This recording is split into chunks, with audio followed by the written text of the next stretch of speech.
Ladies and gentlemen, my name is Leon Hartwell. I'm a senior associate at LSE IDEAS. Today marks our 31st LSE IDEAS Russia-Ukraine Dialogue, a series that we launched in the aftermath of the February 2022 escalation of the war. We are part funded by PeaceRep, an international research project led by the University of Edinburgh Law School, which delivers research and tracks data on conflict and its resolution. Today's panel will focus on how this war will end. The UN Secretary General recently stated peace negotiations are not possible at this time. Both parties are convinced that they can win. Former US Commanding General of US Army Europe, Lieutenant General Mark Hertling, describes the Russia-Ukraine as a slugfest. He means that at present, there's no major gains in the battlefield for either side. At the same time, we are told that Ukraine's spring offensive could be another watershed moment in this conflict that could shape the trajectory of how it will end. Recently, however, President Zelensky said the offensive was temporarily on hold because Ukraine is waiting for additional Western weapons and other military supplies to arrive. Meanwhile, in anticipation of Ukraine's offensive, Russia has fortified its positions with minefields, anti-tank ditches, dugouts, and trenches. That said, there are a number of complicating factors at play that could impact on how this war will end. To discuss these issues, I'd like to welcome three very distinguished guests. Firstly, I'd like to welcome Dr. Donald Jensen, Senior Advisor for Russia and Europe at the U.S. Institute of Peace and an adjunct professor the Krieger School of Arts and Sciences at Johns Hopkins University. It's also a former colleague of mine from my time at the Center for European Policy Analysis. Great to see you again, Don. Secondly, I'd like to welcome Nataliya Bugayova. She's a non-resident Russia Fellow at the Institute for the Study of War, where she has previously led the ISW's Russia and Ukraine research team. Her work focuses on the open source intelligence analysis of the Kremlin's decision-making, information operations, and global campaigns. Welcome, Nataliya. And last but not least, I'd like to welcome Ambassador Kurt Volker, also a former colleague of mine and current colleague also. We're both still associated with SIPA. He's a distinguished fellow at the Center for European Policy Analysis, and he served as US Special Representative for Ukraine negotiations from 2017 to 2019, as well as US Ambassador to NATO from 2008 to 2009. Welcome to all three of you. I'm going to start with Don. Don, what are the main factors shaping how wars, as in plural, end? Thank you, Don. First of all, let me say hi, Leon. Thank you. And good to see my good friends, Nataliya and Kurt, again. And to be able to talk about these issues, not inside the Beltway, but so hi, folks. Well, you know, wars do not usually end with unconditional surrender. We always think about Appomattox or World War II over Japan and Germany, but it's much more complicated than that. In particular, there's a political dimension to a lot of ending wars, and we see that discussion going on, emerging right now in the fighting between Russia and Ukraine. And because they don't usually end in unconditional surrender, I think a lot of wars end when the sides more or less see an end game, an outcome to what the conflict will end up being, and then adjust their behavior accordingly, whether it's going to the negotiating table or whether it's an outcome that they cannot fix or avoid. I think those are really driving factors in answering your question. Obviously, economics and other things make a difference, but I think those factors I mentioned are most important. And given that, I think that we are quite a ways from a serious negotiations. I like to call it war termination process. And given that, I think we're far away from that in the current fighting. And because the sides really are too far apart, they do disagree about an outcome, and thus there's no incentive for either side, and you know which side I favor. There's no incentive for either side to talk seriously about negotiations and what a final settlement might look like. Thank you, Don, for that scene setter, and we'll circle back to some of those issues momentarily. But let's first go to Nataliya. Of course, one of the key factors determining how wars end relate to the military balance and capabilities. Can you contextualize the current point in the Russia-Ukraine war in terms of phases and momentum? Thank you, Nataliya. And I must say, I've been wanting to have you on these dialogues since the beginning, all three of you actually, so welcome. No, thank you, and great to be here. Thanks for hosting. There, in fact, have been several phases in this war, and some of them precede 2022, as Russia has been trying to regain control over Ukraine for 2 decades. First, through non-military means in 2000s, then it launched limited military intervention in 2014 and tried to use the gains from that intervention to try to manipulate Ukraine and the West into surrendering Ukraine's sovereignty voluntarily. And when all those efforts failed, the Kremlin launched a full-scale invasion of Ukraine last February. And in the last 15 months, Ukraine, with the help of Western partners, really surmounted a major, massive challenge. First, it defeated Russia's initial objectives in the first phase of this war to conquer Ukraine in a matter of days. Ukraine managed to reverse a lot of the gains and liberate thousands of square miles of its territory and, more importantly, its people, and also deplete Russia's ability to conduct large-scale offensive operations. Ukraine also denied Russia the ability to establish administrative control even of 2 regions, Donetsk and Luhansk Oblast, that Russia has been occupying largely for the past 8 years. So right now we're at the point where the current Russian offensive has largely culminated without producing significant gains, and Ukraine is preparing to essentially exploit Russian setbacks through its own counteroffensive. And I think it's really important to contextualize, to put this moment in the context of other battlefield momentum milestones of the past year. And I really want to mention two. Russia had initiative on the battlefield from February of last year to about July, when Russia's offensive have culminated, in part when it spent a lot of resources to secure just limited gains in Severodonetsk and Lysychansk. Then Ukraine took initiative, seized initiative, and launched counteroffensive operations to successfully liberate large portion of Kharkiv region, of course, Kherson.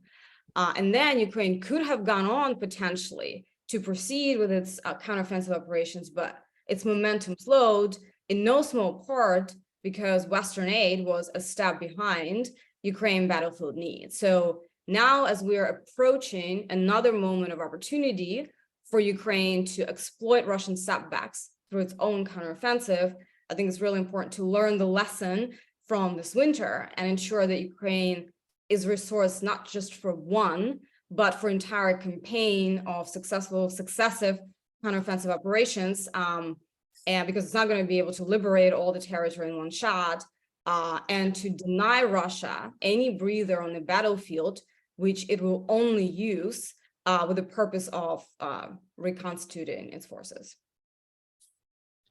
Yeah, so there's a lot of skepticism on the negotiations, but I do feel I have to grill Ambassador Volker, of course, on the issue of negotiations, despite the fact that there is a perception that it's not the way to go for a variety of reasons, of course. So, Kurt, Russia and Ukraine negotiated a variety of agreements in the past, from Bucharest to Minsk, each containing some form of security assurance for Ukraine. Now, none of those lasted. And some leaders around the globe continued to promote the idea of a negotiated solution. Now, as a former U.S. Special Representative for the Ukraine negotiations, what are your chief negotiation lessons with regards to Russia and Ukraine? And what would ultimately be the main elements for a sustainable peace? Thank you, Kurt. Well, okay, I can launch into that question, and I will in just one moment. But let me say a couple of things up front to weigh in on things that Don and Nataliya have already said. One of them, I do not agree that we are going to see a war that ends without a defeat. And that's because of Vladimir Putin's own mindset. He is determined to fight.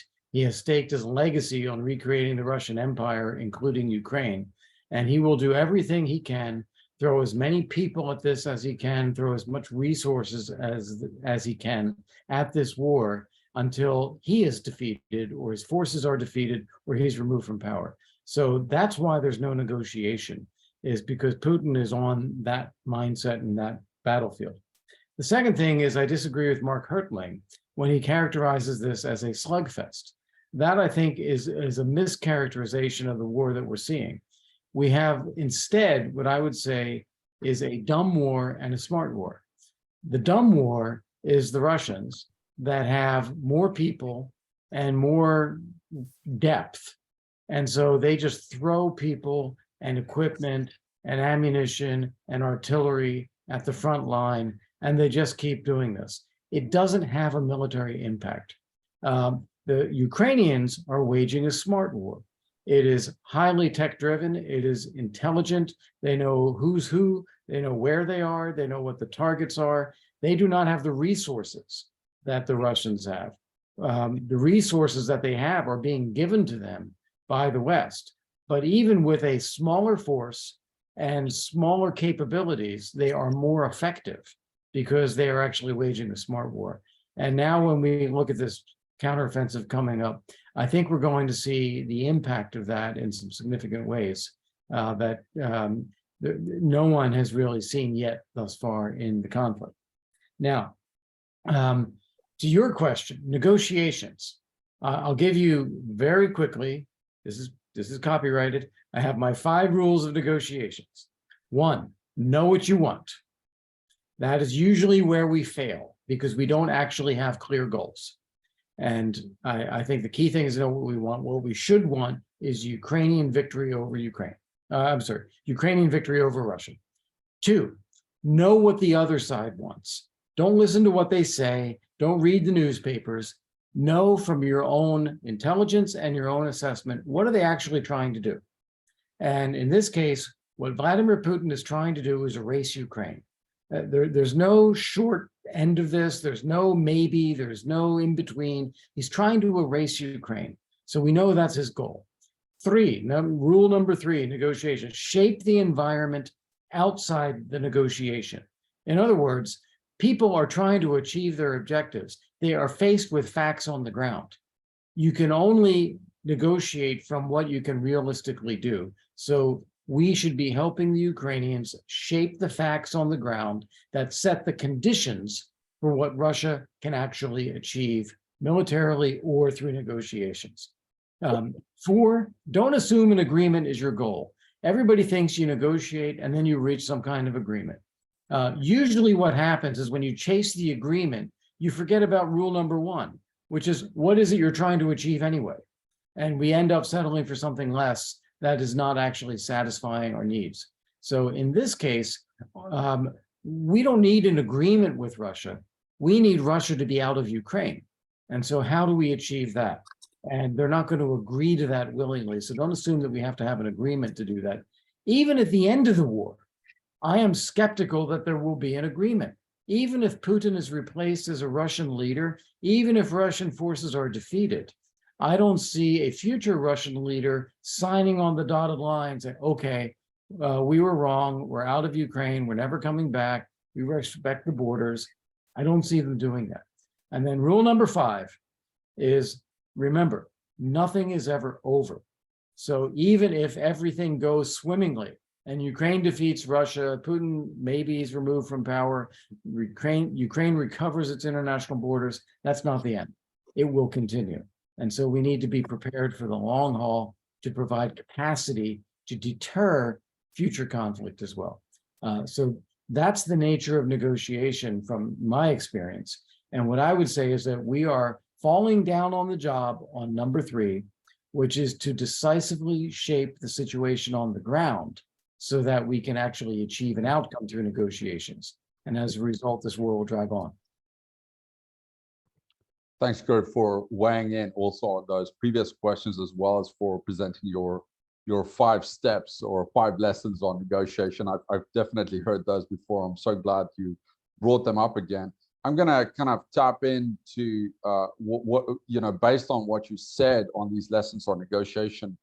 I'm going to ask both a question first to Donald and then to Nataliya, and I'm going to ask them to lay out the main goals for Russia and for Ukraine, and the main strategies that they think these actors will use to achieve them, which nicely relates to your lessons there, Kurt. So let's start with Don, and I have to tell our audience also that he, of course, is a former U.S. diplomat, and he provided staff support to start INF and the SDI treaty negotiations. He was also part of the U.S. team to inspect Soviet missile bases about the INF treaty in '88, and he was there when the Soviet Union collapsed. He was seconded to the U.S. embassy. Don, just to clarify, what are Russia's main goals in Ukraine, and what are the main strategies to achieve those goals? Thank you. Oh, well, first of all, let me clarify what I said earlier. I very much think we should defeat Russia. The question was occurred about how do most wars end. I absolutely agree with every word that Kurt said. And Kurt said they don't want to erase Ukraine, and that's exactly what they want to do. The problem has been that they can't erase Ukraine, and as everybody knows, they have inspired the world, the Ukrainians, with their heroic resistance. But what's very interesting is you see a Russian shift of approach, I won't call it tactics, since February of last year, where they've expected a 3-day win. They talked about fascism and Nazism. We all know the story. And in recent weeks and months, as they have met so many disappointments on the battlefield, Putin, the Kremlin, has tried to broaden it into a war against NATO and the West and everything else. So we've seen the rhetoric change. It hasn't really much changed the facts on the ground. But I think they are to some extent grasping for a way to get what they want, and there's no sign that they will get what they want. But let me, again, agree with Kurt on his point about this war will not end with negotiations. I think one of the things I would fault the West for is this kind of short-sightedness. And as you know, Leon, I spent a huge amount of time looking at the Russian siloviki, and there are people who are nastier than Putin, believe it or not, around. And I think even if Putin were removed, I think that was the phrase Kurt used, I think this is not going to end anytime soon. And if you assume that, and you assume that despite the call of a minority of people in Washington that negotiations are not going to go anywhere right now, that really makes you think about a lot of bigger issues as well. The future of Russia, what's the future of a European security architecture, whether Ukraine should be a European version of armed Israel, or should it be a NATO? All those questions are now coming to the fore, I think, justifiably and deservedly, because that's what we need, a long-term approach to keep Russia bottled up, or whatever Russia turns out to be, and it won't necessarily be a pleasant entity after we get through this current stage of the fighting. Thank you, Don. Let's continue to talk about these issues by turning to Nataliya, and you feel free to piggyback on what Don also said on Russia. But I want to ask you for clarity also, based on where we stand right now. What is Ukraine's main goals, and what are the main strategies to achieve those goals? Thank you, Nataliya. Thank you. I really want to reinforce something that the ambassador said, that unfortunately Russia made this war an existential war for Ukraine. And we actually see no indication at all whatsoever, despite the battlefield setbacks for Russia, that the Kremlin's intent to eradicate Ukraine's statehood and identity has changed. In fact, in my assessment, it will outlive Putin by design for two reasons. One, because current and potential power brokers in Russia, they all largely support this intent. They may vary in their ways and methods of achieving it, but they largely support the same objective regarding Ukraine. And secondly, Putin is consolidating also the society around the same intent through the approach kind of get in line or get out. So I think the anti-Ukrainian sentiment will only grow within Russian society over the next years. until we see indication otherwise. So that should be our planning assumption, that this intent will outlive Putin. I think that which makes the key goal for Ukraine is preservation of its sovereignty, and specifically liberation of its territory and its people. And I really would like to emphasize the importance of territory in this conversation, because territory is really, really core to Russia's strategy in this war. And we should actually think about territory as a core capability for Russia, on par with military, with manpower and military equipment. Like, that is part of Russia's capability, because Russia will use any territory as a staging ground for future attacks in Ukraine. We don't need to hypothesize about this. We were living this strategy. Russia has used territories it conquered in Ukraine, in Donbass, to stage attacks in February 2022. It used Belarus as a staging ground. And imagine how much further Russia could advance in Ukraine if it maintains any of its current gains, and how much more difficult would it be for Ukraine to essentially defend that vast of a front line. So territory is core, and I think that's why the priority for Ukraine right now is liberating additional territory through, again, a series of likely successive counteroffensive operations. I think the second part is also liberating people, right, in order to preserve statehood and identity. And there are arguments out there for trading territory for whatever gain people think they could get in exchange for that from Putin, but that reality really assumes that any Ukrainians trapped in the occupied territories will be subject to perpetual Russian atrocities, and also risk of deportation against their will to the Russian territory. So I think the core goal is really for Ukraine, liberation of the territory and the people in this counteroffensive operation. Thank you, Nataliya. Let's stick on this to this issue of territory, which is so incredibly pivotal to this this conflict. And let's turn to Kurt for this question. Now, last year, if I remember correctly, there were 2 polls suggesting that between, I want to say, 65% to 90% of Ukrainians favor a maximalist position regarding negotiation. So for them, the liberation of all territories, including Donbass and Crimea, are pivotal goals. At the same time, Russia, of course, also values those territories highly. So I think at the end of last year, or about 9 months after the February escalation, Russians found to slightly favor negotiations, with about 53% in favor of starting talks. However, 78% of Russians said it would be, quote unquote, unacceptable to return Crimea to Ukraine, while 66% said the same for Donbass.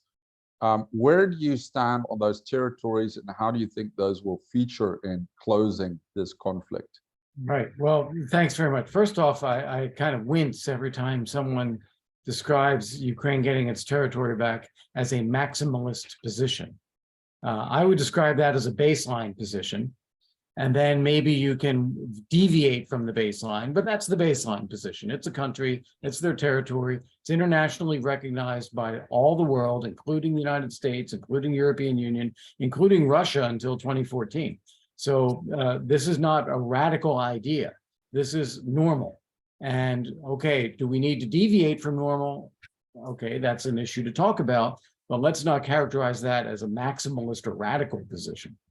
That's normal. Secondly, if Ukraine had to evaluate which territory is most important for Ukraine's future, that is security, trade, connectivity with the world, exports, Crimea is far more important to Ukraine than Donbass is.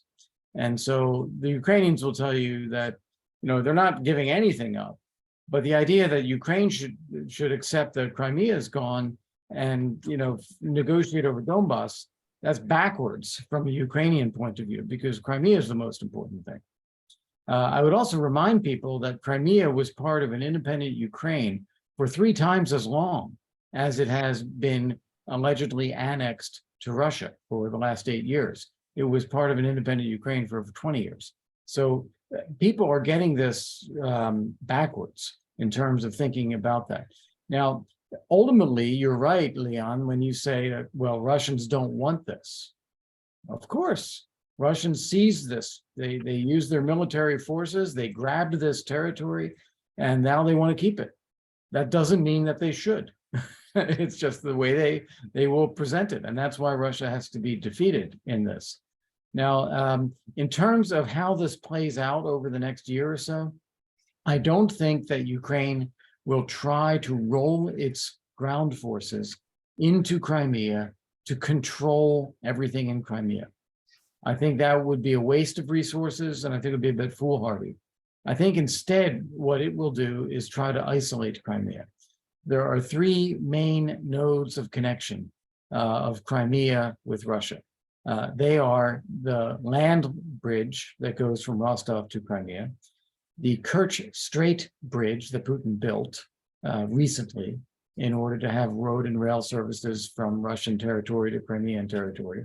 And third is the naval base at Sebastopol. And I think if Ukraine is able to knock out these 3 points of contact of Ukraine with the rest, with Russia, it will isolate whatever Russian forces are there and put Russia on the defensive. How does it protect this territory, or how does it negotiate a way out of this territory? And I think that's where this is headed. In the end of the day, I would imagine that Ukrainians could envision autonomy for Crimea as it has always had. They could envision it being a demilitarized zone, destroy the naval base and the air bases, and make it a nature preserve. I can imagine those sorts of things being in Ukrainian minds, but not allowing Russia to continue to hold the territory. Thank you, Kurt. Those are great points also, and continue to be contentious in this conflict. Let's go back to Don and talk a little bit more also about territory and this idea of winning. And I want to give you an analogy also from the get-go to help us think about this question also. After conquering about 24.4% of Ukrainian territory in March 2022, the Russian army retreated until it controlled only 16.5% in December. I should actually correct myself.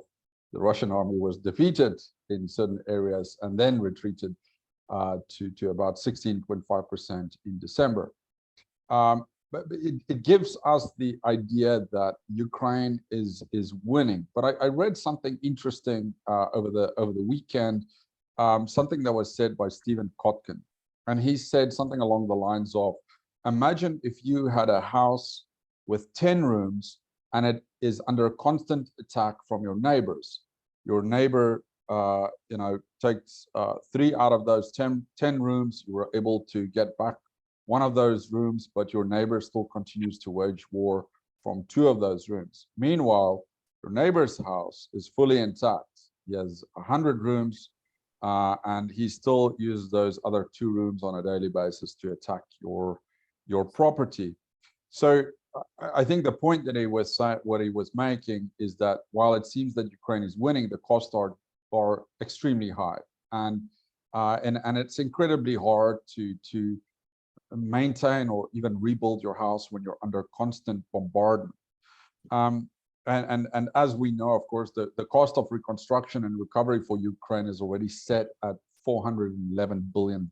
So that's about 2.6 times Ukraine's GDP from last year. So that said, is it time, Don, to perhaps revisit the idea of a no-fly zone in areas that are currently under Ukraine's control? What would be the risks and opportunities involved? It's a good question, which a lot of us signed an open letter last year calling for that. But to some extent, that is risky. It might involve NATO involvement and so forth. But I think the issue of how to deal with the air war is a very interesting one, which has gone in ways differently than most people expected. They expected Russia to establish air superiority much more easily. But I don't think that's what's needed to avoid the problems that you described. I think we need to give Ukraine the military capability to win.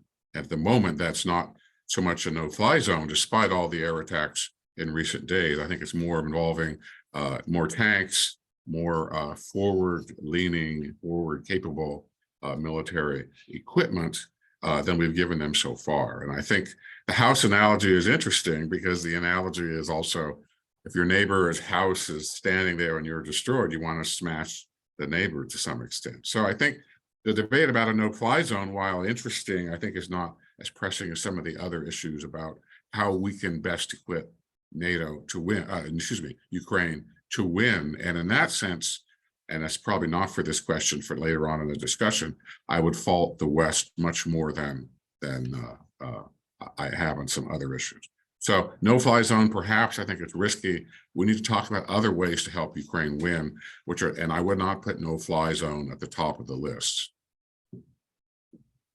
Thanks, Don. So air defenses, of course, as you pointed out, is extremely important, and you know that the Ukrainians have been asking for it. Let's jump to Nataliya. Kurt, you want to jump in on this? I do want to jump on that. Yeah. I think Don is absolutely right in what he said. And I was one of those people that signed this letter. I froze. No, we can still hear you, Kurt. Okay. I heard every One word. of those people that signed this letter back last year as well, calling for no-fly zone. But I think the situation has changed now, that Ukraine is able to prevent Russian air superiority through ground-based air defenses very effectively. And now the question is not one of a no-fly zone. The question we should be asking ourselves is helping Ukraine establish air dominance over Ukrainian airspace. And I think we should do that. And that's where the provision of multi-role aircraft and additional air defenses and maybe some ground attack aircraft as well, that would be where we should be going. The issue of a no-fly zone is kind of moot because we're past the worst of that. We should be thinking of a bigger objective now. Thanks, Kurt. Okay, let's go back to Nataliya, and there is a question from one of the audience members, which I will combine with one of the questions that I have for you. The question is from Tufan Kaya on Facebook Live. What is the basis behind the assumption that we should unconditionally support Ukraine? I guess, I mean, the essence of that question is what is at stake in this war? My question to you also, Nataliya, is that in some circles, there's currently a narrative that this is a quote-unquote long war for the US. What are your thoughts on that matter? Thank you, Nataliya. Thank you. A couple of points. Look, Russia's goals regarding NATO and the US haven't changed either. The Kremlin is not just trying to eradicate Ukraine's statehood and identity. The Kremlin is also trying to establish, for example, full control over Belarus, an effort perhaps delayed, but certainly not abandoned. The Kremlin still plans to link military gains between Ukraine, Belarus, and Moldova, which, if successful, would impose very different requirements on NATO and NATO posture. The Kremlin still seeks to neutralize NATO and undermine the US. And the Kremlin is rallying the West, the Russian population against the West internally. Whether Russia can act on any of these goals depends disproportionately on whether Russia is able to keep its gains in Ukraine. In fact, the future, I think, of Russia's power globally depends on that as well. And whether Russia is able to keep the gains in Ukraine disproportionately depends on the success of several successive counteroffensive operations that Ukraine is about to launch. So I think that's point number one. And if Russia is essentially permitted to keep some of its gains, it will be able to reconstitute potentially its forces.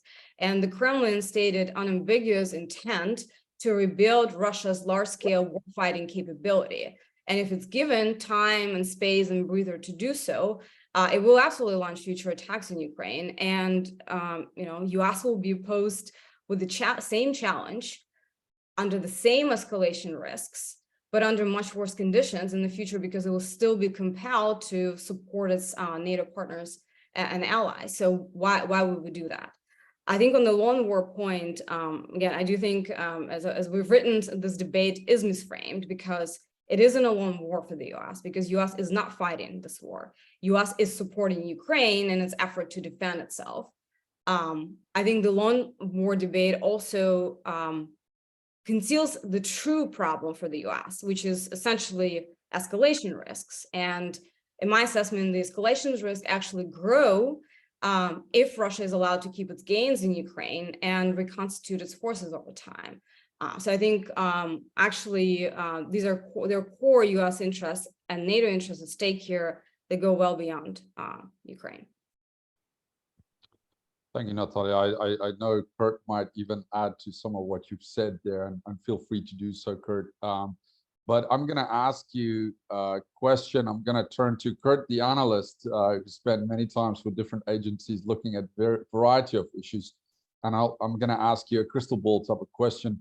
Kurt, can you provide us with 3 plausible scenarios for how this war will end? Thank you. Sure, I can provide you with a couple more than that. And let me start by picking up where Nataliya left off. One of the things that we are not doing as a matter of Western policy, which is kind of shocking, is maintaining and demanding freedom of navigation in the Black Sea. This is a US policy for over 200 years, that in international waters, there should be freedom of navigation for international shipping. And that is now unilaterally blocked by Russia because they threaten any ships that trade with Ukraine. But this grain deal that allows Ukrainian grain to go out through the Bosphorus is an implicit acceptance that everything else can't go. And that is unacceptable. So this ought to be a high priority for the US and for NATO and for other seafaring countries, that freedom of navigation is an important principle. And we should be working hard to establish the conditions to reestablish freedom of navigation in the Black Sea, something we are not currently doing. So that's where I go with, after Nataliya's comment. I think that's a big deal that we need to focus on. Scenarios for how the war ends. Okay, scenario number 1, Russia wins. Russia actually outlasts and defeats Ukrainian forces. I'd give this a 5% chance, no more than that, but it is something we need to keep in mind. Russia's a big country. They can keep throwing their people like cannon fodder at this front line because they don't care about their people. They might get help from China or Iran or North Korea and have more equipment again. So that's a possibility, not likely, but it's possible. Another possibility is that Ukraine actually succeeds militarily with its counteroffensive and pushes Russian forces out of all Ukrainian territory. I think that's possible as well, more possible than Russia winning, but I would still put that in the neighborhood of 20% likelihood, 20, 25, something like that. Then you have a scenario of of Ukraine having a successful counteroffensive, making gains, pushing Russians back, but it's not all the way. It's not decisive, that there's still more to do. That to me is the most likely scenario. That is where this is likely to go. This is going to be a 40 or 50% likelihood on this one. Another possibility is that Ukraine has a counteroffensive, they get what they get, and then they come under intense pressure from the White House and France and Germany. Say, okay, now you got to negotiate a solution. You got to give up some territory, cut a deal with Russia. I think that is always out there. We hear it almost weekly from somebody saying that this is where it's going. But in the end of the day, I don't think people have the courage to tell the Ukrainians that. And especially if their counteroffensive is successful, they won't force them into that situation. So that's back down in the 15% range or something like that. And then the final one is what everybody thinks is the conventional wisdom, which is, oh, it's a slugfest, as Mark Hertling said. It's a war of attrition. It's a static front line. I don't believe that at all. I don't believe that these armies are equally matched. I don't think that either side has the will to just accept a status quo. And I think the Ukrainians ultimately have better capabilities. So I don't see this as a war of attrition and a static front line. I'd give that also like a 5% probability. So those are the scenarios that I see. How does it end in terms of, okay, now we know there's a border, now we know there's peace.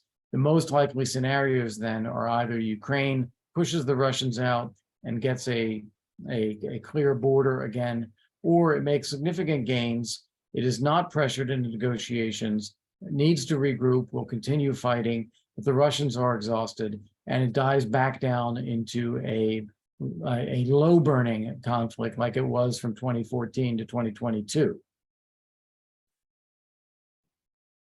Thanks, Gert. We'll keep our eyes on we'll check back with you in a few months and see how you're doing on those scenarios, and that might make you famous for. This is what Nataliya does for a living. I would love to hear her assessment on those scenarios.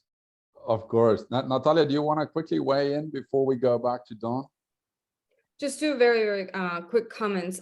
One, in any event, I don't think we should, as the US, preemptively handicap our options and Ukraine's options by setting expectations of negotiations with Russia, in which Putin expressed zero desire in entering in a good faith. I think the approach of resourcing Ukraine, once again, not just for one, but several phases of counteroffensive is essential. And just to build on what Kurt was saying, yeah, there is a chance that Ukraine conducts this phase of the counteroffensive, and then there is pressure to go to the negotiating table. I think that approach ignores a fundamental reality of Russia's intent to continue this war. It also ignores a fundamental reality of Russia's force regeneration efforts, because right now, Russia is still stuck on the wrong side of capability curve, because the Kremlin has invaded Ukraine with insufficient resources for the goals that they've set, resources that they've exhausted in pursuit of limited objectives, and now the resources they're trying to rebuild. Now, they still are unable to rebuild and reconstitute their forces precisely because they don't have enough breather. And actually, the short breather that they had in December and January did give them opportunity to reconstitute some manpower and actually stabilize the lines around Bakhmut and launch the offensive in Luhansk. So we actually really need to keep that in mind, that right now, we need to keep Russia on the wrong side of the force regeneration capability curve, and that will require just sustained commitment. Thank you, Nataliya, for weighing in there. Let's go to Don again. In terms of war termination, and this links up to the discussion earlier on also, in terms of war termination, Western leaders have repeatedly said that Ukraine should decide the terms of what is acceptable. Yet, given the dependence of Ukraine on Western support, should the US and our allies be more concrete and explicit in terms of setting goals for how this war should end? And that also relates to something that Kurt said earlier in terms of knowing what it is that you want. Would that help Western allies to work towards specific goals, and what are the opportunities and risks involved in making things more explicit? Over to you, Don. Yeah, I think that would be very helpful. I think that as long as it takes, to me, is not a good long-term vision for what we want. And I think we ought to be much more specific about that, not only with our European partners and with the Ukrainians, without forcing them to settle for something that we want and they don't. But I think it would help a great deal to the US political vote citizen who has a better idea of what, let's say, some people call a proxy war with no purpose. And I think it's very important in this protracted conflict possibility, and I agree with Kurt on the odds, that we be much more explicit than we have been. A couple things have troubled me about the White House, the administration approach from the beginning.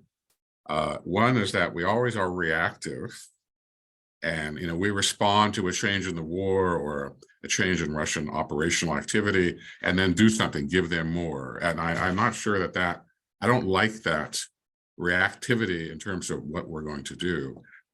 Second, and this is my opinion, only. We seem to be spooked by the possibility of Russia using nukes or doing something crazy. And I think Nataliya hit upon that in passing. And I think when you see trickled through the press issues like they can't you hit Russia at home with our stuff, to me, these are red lines that in a way are not helpful, and in a way establish a cordon of caution around what we do. And I think even if we don't hit Russia at home, I think the fact that Russia worries about it, and I watch Channel 1 every day, and they're often hysterical now about Belgorod or some other place. I think it's not very, very helpful to do that. Now, I understand why we're cautious. Everybody understands why they're cautious. And we also have the problem of alliance politics, which Kurt knows about much more than I do, which is we need to keep countries like Italy or Spain on board the wagon. And this has been a problem going back to 2014. But I think it really hampers our ability to catch the Russians by surprise. We see they don't like to be surprised. And I think so that's what I would answer to your question. If I might add something to what several people have said earlier, I'm probably maybe alone here, but in Washington, but I think the possibility of what we used to call in government an abrupt discontinuity at home in Russia has risen significantly in the past month or two, in particular, not just Prigozhin, but other elements around. And I would put that the odds of that happening formerly very low to much higher, although still only about 20%, but much higher than it was. And I think we ought to be prepared for something unexpected in the next, especially if the protracted conflict scenario takes place. Related to this, on that scenario, I think it was Kurt's number 5. I'm not as convinced that Russia can do it for the long haul as some commentators around Washington are. I think they will need a break or a pause to rebuild their capability and the economy and so forth. So the cliche of the week recently, last few days, has been Putin wants the long term and the Ukrainians have to win now. I think that's true, but I'm not as certain of it as I think some other people in Washington are. Thank you, Don. Those are great points. Let's move to Nataliya again. And Nataliya, I know you were eager to answer one of the questions that you saw in the Q&A. So please go ahead and explain that to us. But also tell us how are Russia's information operations shaping the narrative specifically on conflict resolution? Because that narrative has been bouncing back and forth. How do you see it? Sure. And I just also want to agree with Don and reinforce that Russia's ability to sustain a long war is not a given at all. In fact, it precisely depends on Russia's ability to get a breather on the battlefield. And that's why momentum is so important, and ability for Ukraine to maintain momentum on the battlefield. In terms of the information operations, a couple of things. One, I do think that Ukraine and the West are learning how to recognize and counter Russian information operations a lot better than before, and even in some cases strip the Kremlin of its information advantage. That said, Russia's information operations shaping the Western perceptions of this war profoundly. And we've seen many variations of Russian narratives, from ceasefire narratives to the nuclear blackmail to now the narrative about the protracted conflict. They're all efforts to muddy Western assessments of Ukraine's capabilities, of Russia's intentions, of the effects that the Western aid can have on the battlefield, as well as muddy the assessments and confuse the West about the escalation risks. So we've seen multiple variations and phases of Russian information operations in that regard. Why? Because Russia's goals remain the same, the capabilities deteriorate, and information operations are an offset capability of a kind, one of the few ways in which the Kremlin can close that gap between its goals and its means. And it worked for Russia in the past. I think it works a lot less now, but they're nevertheless trying. And I think for the West, the Western problem is not capability. its perception. It's actually one of the few vulnerabilities within Russia's reach to target. And I think it's on us to try to close that vulnerability, because the Western capability absolutely dwarfs Russia. There are problems, but they're surmountable, and there are questions of decisions and timelines. While for Russia, it's the opposite. It's actually inverse of that. It's the capability problem that they have, and some of which cannot be fixed, if only in the long run. Thank you, Nataliya. Those are great points. The perception, of course, is always more important than reality. So, as you pointed out, there's this war of logistics in terms of what Russia can provide and what the West can provide to Ukraine and so on, is going to play out in the information sphere in the coming months, perhaps more so than in the past. Let's now turn again to Kurt. Kurt, tell us about the current issues with regards to the U.S. budget deficit. And I'm specifically asking this because the U.S. is such a large and significant supporter of military support for Ukraine. How big of a determinant will this factor play in how this war will end? Well, how does that impact planning? I'm quite curious to hear about that. Well, these are all great questions and so many comments to make on these. The first thing with planning, that was your last throwaway there at the end, but it's actually a really big deal because the US keeps saying no, and then we turn around and do it anyway. And we say, we're going to do this. And then 2 weeks later, we do a little bit more. And 2 weeks later, we do a little bit more. So you have to, on the one hand, be very happy that, look, the US is providing massive support to Ukraine, but we're not doing it on a plannable basis. We're not saying we're going to do all of this and it's going to take place over this long period of time. And this is what the end state is going to be. That's what we should be doing, but we're not doing that. So that's one point in reaction to that. Now, in terms of the budget, I think what's important for listeners here to understand is timing. There's a time cycle to this crazy US politics over spending money and what we do. We are in an immediate range time period for dealing with our debt ceiling. And this is high stakes negotiations between the Republicans and the Democrats. President Biden wants to be able to increase the national debt, no strings attached. He just wants to do it. And the Republicans are saying, no, you can't do that. We will agree to increase the national debt because we have to pay our bills. But in exchange for agreeing to that, we want you to commit to reduce spending in the future so that we don't keep doing this. We have to have an endpoint somewhere. We can't keep going deeper and deeper into debt. And right now, the two sides are 180 degrees apart. They're even having a difficult time talking to each other.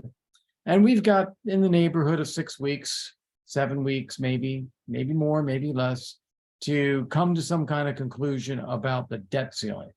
And this is the number one issue because the consequences of US default would be huge. And nobody wants really to go there. So this is immediate. There is no impact on US military assistance or economic assistance to Ukraine during this period. We're not talking about money to be spent or not to be spent for Ukraine that's already been decided. What we're talking about is spending at all. Will the US government pay, Social Security paychecks after June 1st? That's the level of question here. If we pay anything, then Ukraine is safe as well, because we've already agreed on an appropriation of, I think it's $45 billion that's going to take us well through September of this year. So this debt ceiling negotiation doesn't impact Ukraine. On the other side of this debt ceiling, let's assume that this is resolved sometime in June.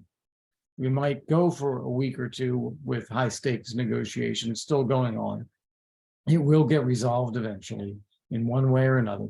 And then we'll be functioning as a government again, able to spend money. What will happen is before the end of the current fiscal year, and the US fiscal year ends on September 30th, before the end of this fiscal year, there will be an administration proposal that is coordinated in advance with Senator McConnell, the minority leader in the Senate, as well as Kevin McCarthy, the House Speaker, that will be for a massive amount of funding for Ukraine, military and economic, that will cover us through the entirety of 2024, so that we will not be having to vote on this again during a presidential election. And I think both sides want to do this, and I would expect it to be before the end of September, and I think you're going to be looking at a very big number. So in the neighborhood of $60 billion for additional aid for Ukraine that would get approved before we really get into the campaign season. So, and that, of course, that timing, end of September, means we will have seen the results of Ukraine's counteroffensive. And that will also have an impact on the attitudes of lawmakers as they vote. If they can see that the funding we've already provided has been well used, they are more likely to feel good about providing that final tranche before the presidential election. Thank you, Kurt. And I mean, reading between the lines, it also seems like Democrats and Republicans are on the same page on Russia, Ukraine. But just in one or two sentences, if there's a change of administration in the US, you know, is that going to change anything, the trajectory of US support for Ukraine? Right. Well, obviously it could. You have mainstream Democrats represented principally by President Biden, and then all the mainstream Democrats in the House and Senate who want to keep going. You have the same thing on the Republican side. And I mentioned the minority leader in the Senate, Mitch McConnell, majority leader, the Speaker in the House, Kevin McCarthy. You have the committee chairs in the House, Mike McCall, Mike Turner, Mike Rogers. Everybody's committed to this. However, Donald Trump, as a presidential candidate, is likely to raise serious questions about this. And that will make it more difficult for members of Congress and members of the Senate who are running for re-election to stand on the ground of supporting Ukraine if our presidential nominee is going the opposite direction. It just makes it very uncomfortable for them. So that becomes an issue. And that's why the Republicans have an interest in voting this out this year before we are stuck into next year. Now, remember that there's also the chance that the Democrats come up with a different nominee. President Biden is probably the most internationalist, most moderate, most pro-Ukrainian nominee the Democrats could possibly have. And you're going to have people who are contemplating running for president, in my view, won't do it.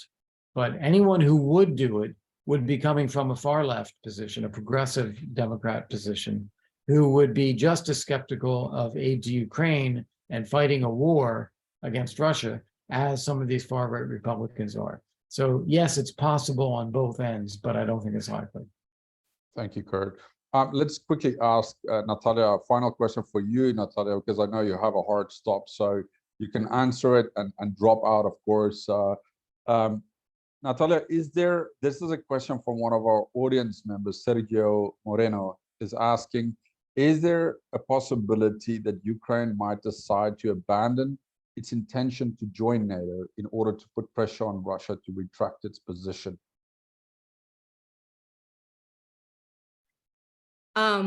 I think the conversation about NATO and that somehow being a leverage point regarding Russia one way or the other is a bit misframed, because it ignores, again, the reality that countering NATO or forcing Ukraine into neutrality was never simply a Russian goal. It was always about control over Ukraine. So I think I think the conversation about NATO and Ukraine is separate from the fundamental reality of Russia trying to reestablish full control of Ukraine and Ukraine trying to essentially fight an existential war. I think there will be a longer term question about establishing sufficient long-term defense against future Russian attacks, in which the conversation about NATO will reemerge. Because I agree with something that I think Ambassador Volker said earlier, that Russians will likely coming back to for the same goal. We ought to start thinking about how long-term defense of Ukrainian sovereignty within and outside Ukraine looks like. But no, I don't think that countering NATO point is a leverage in the conversation with Russia. And really, you cannot have it both ways, right? Claim that Russia somehow felt threatened by Ukraine and then know that Russia planned to conquer Ukraine in 3 days. You cannot also have it both ways and say that Russia felt threatened by NATO in the conventional military sense, and know that actually pulled back a lot of its forces from the westernmost border with NATO, as we've seen in the Kola Peninsula. So I think we should think about the conversation NATO in those terms, and only over. Thank you, Nataliya, and feel free to drop out. I know you said you have another meeting, hard stop. I'll ask one final question, both to Don and Kurt, if you allow me. Don, there's another question from one of our audience members, also Sergio Moreno. What do you think about the potential impact of a mediating commission made up of China, Brazil, India, Turkey, and EU on conflict resolution? As mediators, I think the Turkey more possible with potential than the China. The China behavior has been very interesting over the past, since the war began, and now obviously they're trying to play an international diplomatic role in resolving a conflict in some way. If one can figure out the nuances of the Chinese position, please email me, but I think the chances of it helping very much are not particularly high, given their, I think, continuing tilt toward Moscow, their continuing suspicion of NATO and the US and all of that stuff. That having been said, perhaps they can influence Russia around the margins in terms of coming back later. It helps that they apparently are not giving them weapons and so forth. So I'm not particularly optimistic about that. I thought Zelensky's visit to Rome was very interesting, and the Pope expressing an interest in also acting as a mediator over the weekend. Again, I'm not particularly optimistic about that either. I don't think, as we said at the very beginning, that the situation is particularly ripe for serious progress in negotiations. And I remember as a tiny boy, the Vietnam negotiations went on for 2 or 3 years. And so I think we should not put so much faith in the possibility that China or somebody else can make progress. I hope they can, but again, I have questions about their sincerity in any case. Thank you, Don. And we lost Kurt also. He's off to a BBC interview. So I'm going to ask this question to you, Don, and if you could close us off with this, but is a question from John Newman, who's asking about what's the possibility of this coalition that's been supporting Ukraine, would fizz out. What are the factors that would kind of contribute to this? And how do you see it, like sitting in Washington, D.C. right now? What is the U.S. doing to kind of keep this coalition together? How important is that coalition to also ending this war, if there is some form of consensus among some, at least, that war is one of the most likely means of trying to end this conflict, as strange as that sounds. Thank you, Don. So the listener means a coalition in the United States. I think, despite the fact that the far left and far right get a lot of publicity, I think that a solid majority of Americans still want to help Ukraine. You see Ukraine flags all over the place in private homes. The latest poll, I think, had about high 58% support Ukraine. I think the people who are not happy with that are a minority. However, the cliche is that Americans don't have the patience for long engagement, and that people are worried about that. And thus, I think showing some measurable success on a counteroffensive will propel the support and prolong it welcomely. However, there's a ghost, there is an isolationist strain in American culture that has gone back for 200 years, and Andrew Jackson and earlier, and I think that is reflected in a variety of policy positions, and I think that's still there.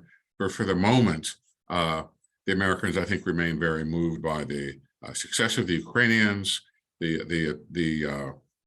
disturbed by the atrocities committed by the Russians, and I expect that will continue. But again, it is important to show progress, not necessarily victory now, but progress, and that coalition, as he called it, the listener called it, I think will continue.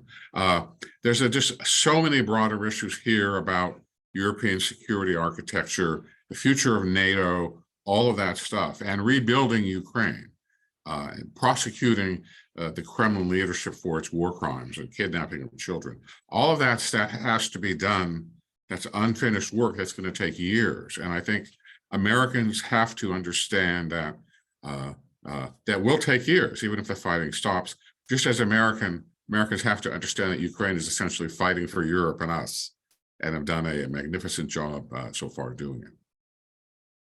Thank you, Don. And your key message, of course, there is that this spring offensive will be not just militarily important, but also politically to keep both the domestic public in the U.S. on board with justifying existing and future support for Ukraine, but also keeping the transatlantic community engaged and supportive of what is happening. I can make one more point, yeah, Leon, sure. which is that Please do, Don. For those of you who are obsessive about U.S. politics and foreign policy, tracking the debate over Ukraine and how it's changed in the past 15 months is also very, very interesting. And the people who were not as supportive as maybe I was are now much more so. But the push is now from those people who were, in some cases, skeptical Russia would attack or whatever it might be. The call for negotiations is stronger among that group, even as they still want us to back Ukraine militarily. So it's a legitimate point of view. I don't have to particularly agree with it, but tracking the debate in the U.S. among the talking heads, which you are still, Leon, a member, as well as Nataliya and Kurt, is well worth watching, because it's a very serious debate, both sides, and I think it will help people who worry about U.S. support for the war and so forth track that debate with responsible periodicals, journals, and everybody reads Nataliya's ISW daily, but there are a lot of things out there that are really good, and I highly recommend reading those, because they allow you to break through the kind of headline cable news kind of coverage of the war to talk about real issues, and people are talking about real issues here, in which I think a lot of your audience would be interested in. Thank you, Don. Yeah, those are great points, and as always, it's wonderful to see you. We haven't seen each other in a very long time, so good to see you. I'm glad we got to have this discussion. I'd also like to thank our. It's disappointing not to be in London doing this live, but I understand the realities. We'll have to do an in-person event and invite you, Don. I'd also like to thank our other two panelists, Nataliya Bugayova and Ambassador Kurt Volker, for joining us. All three panelists gave great contributions to this discussion on how the war could possibly end. Please join us in 2 weeks for another Russia-Ukraine dialogue that will focus on changing the narrative. Thank you and goodbye.